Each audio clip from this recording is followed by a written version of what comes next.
Video शुरू होने से पहले आप हमारे चैनल को सब्सक्राइब कर लीजिए और साथ ही बेल आइकन को दबा दीजिए।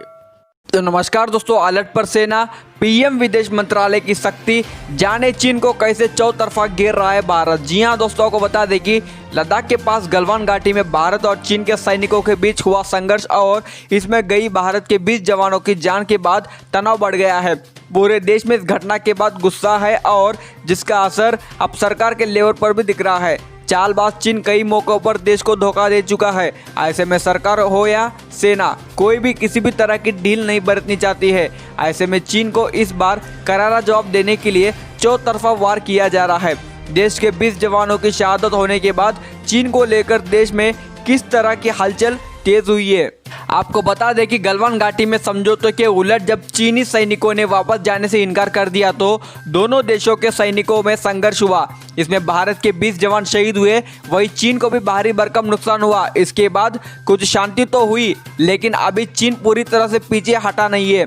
इसके बाद सेना पूरी तरह से चौकन्नी हो गई है। सिर्फ लद्दाख बॉर्डर के पास ही नहीं बल्कि उत्तराखंड में चीन से सटी सीमा समेत पूरी line of actual control LAC पर अब सेना के अलर्ट को बढ़ा दिया गया है। इसके अलावा बड़ी संख्या में सेना के ट्रक लद्दाख की ओर बढ़ते हुए देखे गए हैं और इसी के साथ साथ लद्दाख में भारत जो सड़क निर्माण कर रहा था उसकी रफ्तार को भी बढ़ा दिया गया है। चीन को भारत के इसी सड़क निर्माण से दिक्कत है, क्योंकि इसके बाद भारतीय सेना का बॉर्डर तक जाना और आना आसान हो जाएगा, जो चीन नहीं चाहता है। लेकिन भारत ने तनाव के बावजूद सड़क निर्माण को न सिर्फ चालू रखने का फैसला लिया बल्कि इस काम में तेजी लाना तय किया है। इसके लिए करीब 1,500 मजदूर लद्दाख के लिए रवाना भी हो चुके हैं। लॉकडाउन के वक्त कुछ मजदूर वापस आ गए थे, लेकिन अब इन्हें वापस भेजा गया है। और दूसरी तरफ देश के प्रधानमंत्री नरेंद्र मोदी ने बुधवार को अपने संबोधन में शहीदों को श्रद्धांजलि दी। इसी दौरान उन्होंने चीन को कड़ा संदेश भी दे दिया है।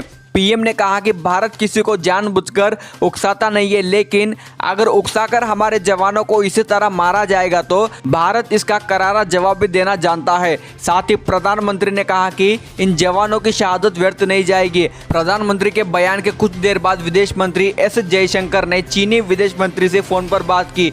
इसी दौरान भारत ने गलवान मामले को लेकर कहा कि चीन की एक साजिश थी और पूरी तैयारी के साथ इसको अंजाम दिया गया है। वहीं चीनी विदेश मंत्रालय ने जब गलवान को अपना बताया तो भारत ने देर रात बयान जारी कर कहा कि इसी तरह की बेबुनियाद बातें समझौतों को कमजोर करेगी।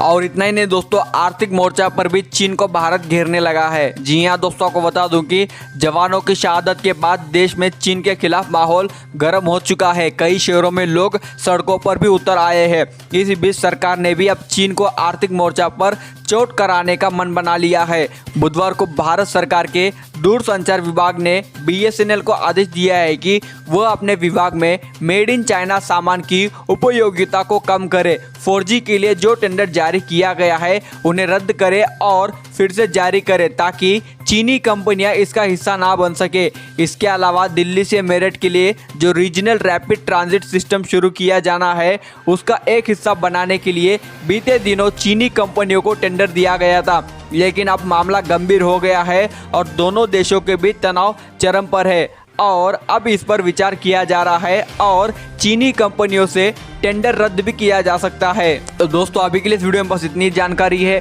और ऐसे ताज़ा तरीन खबरें देखने के लिए हमारे चैनल को सब्सक्राइब कर लीजिए। वीडियो देखने के लिए आपका बहुत बहुत धन्यवाद। जय हिंद, वंदे मातरम।